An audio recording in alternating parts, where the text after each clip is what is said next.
ఈ ప్రపంచానికి గాంధీయిజాన్ని పరిచయం చేసి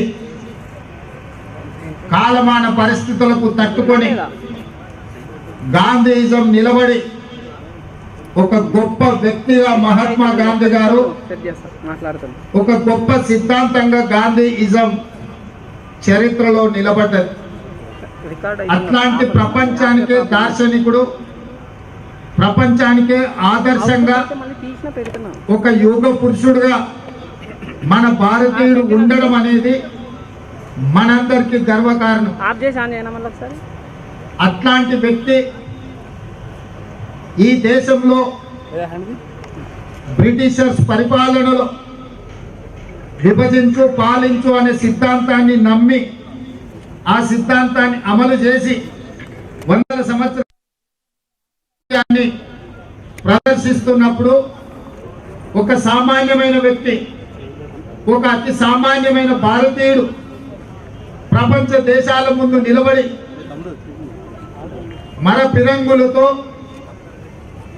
రాజ్యాలను ఏలుతున్న బ్రిటిషర్స్ కు వ్యతిరేకంగా ఎదురొట్టి గుండెలను పెట్టి నిలబడి వాళ్ళతో శాంతియుతంగా పోరాటం చేసి ఈ దేశానికి స్వతంత్రం రావడానికి కారణం ప్రపంచానికి గర్వకారణం. అలాంటి మహాత్మా గాంధీ గారు ఆనాడు బ్రిటిషర్స్ విభజించు పాలించు అనే విధానాన్ని అమలు చేస్తున్నప్పుడు ఉప్పు సత్యాగ్రహం కావచ్చు, సహాయ నిరాకరణ కావచ్చు, విదేశీ వస్తువుల బహిష్కరణ కావచ్చు, క్విట్ ఇండియా ఉద్యమం అనేది పతాక శీర్షికని ప్రపంచంలోనే గొప్ప కీర్తి ప్రతిష్టలను తెచ్చిపెట్టింది.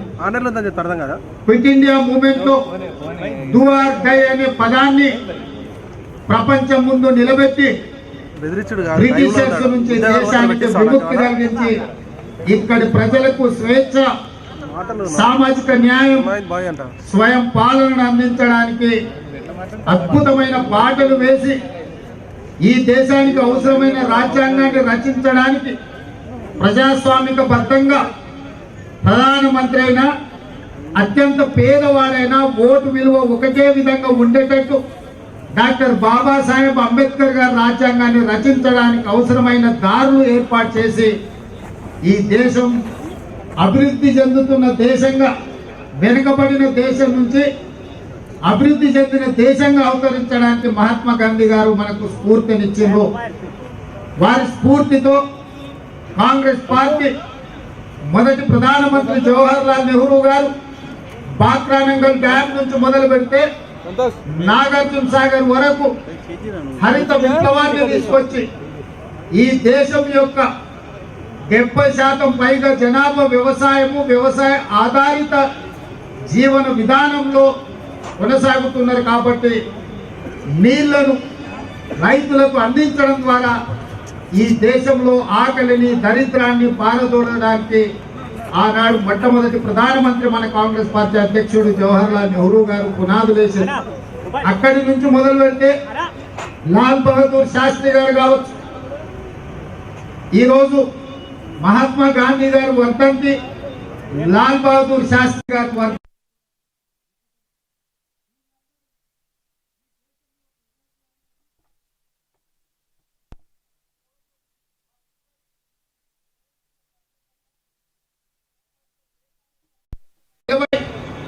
అభివృద్ధి పదవైపు నడిపించడానికి మనకు సంపూర్ణమైన స్వేచ్ఛను, రాజ్యాంగాన్ని వారు అందించడం జరిగింది. వారి తర్వాత శ్రీమతి ఇందిరాగాంధీ గారు, ఆ తర్వాత శ్రీమతి సోనియా గాంధీ గారి నేతృత్వంలో మన్మోహన్ సింగ్ గారు, పివి నరసింహారావు గారు సరళీకృత విధానాలను తీసుకొచ్చి ఈ దేశాన్ని ఆర్థిక రంగంలో అభివృద్ధి పదం వైపు నడిపించి ఈరోజు ఐటీ నిపుణులను, అత్యాధునిక సైంటిస్టులను తయారు చేయడానికి ఈ దేశంలో అన్ని రకాలుగా చర్యలు చేపట్టింది కాంగ్రెస్ పార్టీ.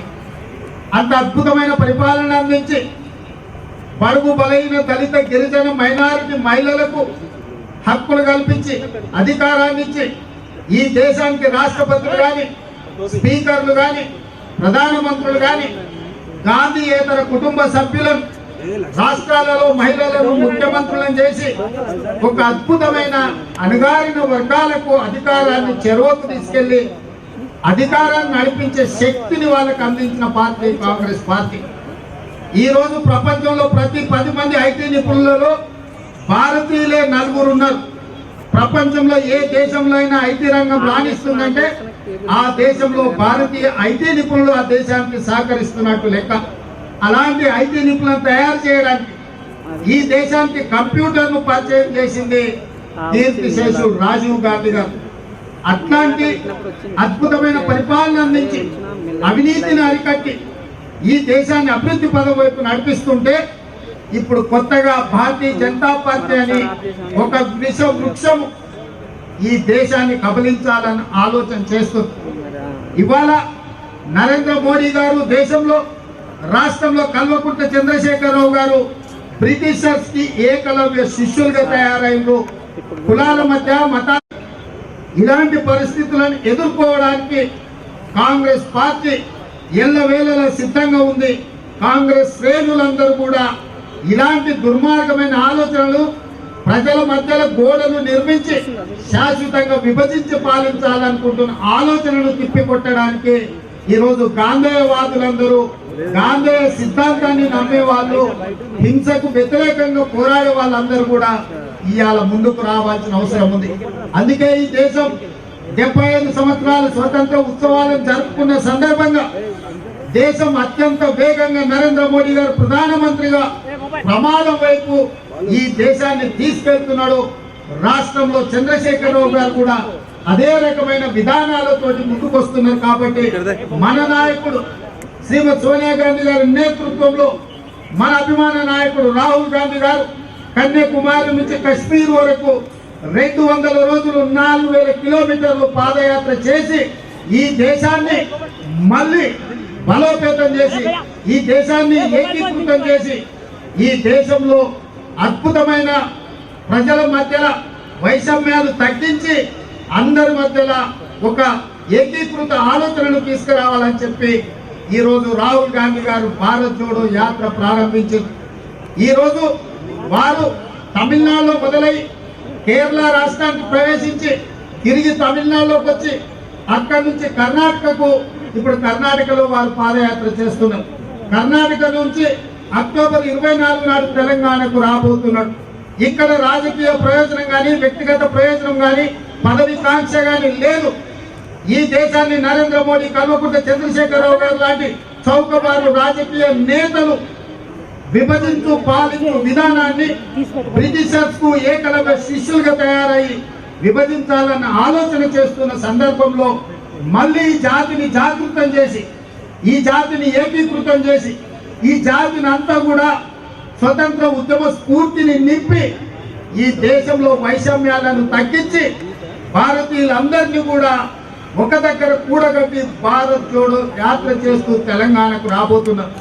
మిత్రులారా, ఈ భారత్ జోడో యాత్రకి మహాత్మా గాంధీ గారి దండి యాత్ర, ఉప్పు సత్యాగ్రహం, క్విట్ ఇండియా మూవ్మెంట్ ఇలా ఎన్నో ఉద్యమాల ద్వారా ఆనాడు స్ఫూర్తిని మహాత్మా గాంధీ గారు నింపిండ్రు.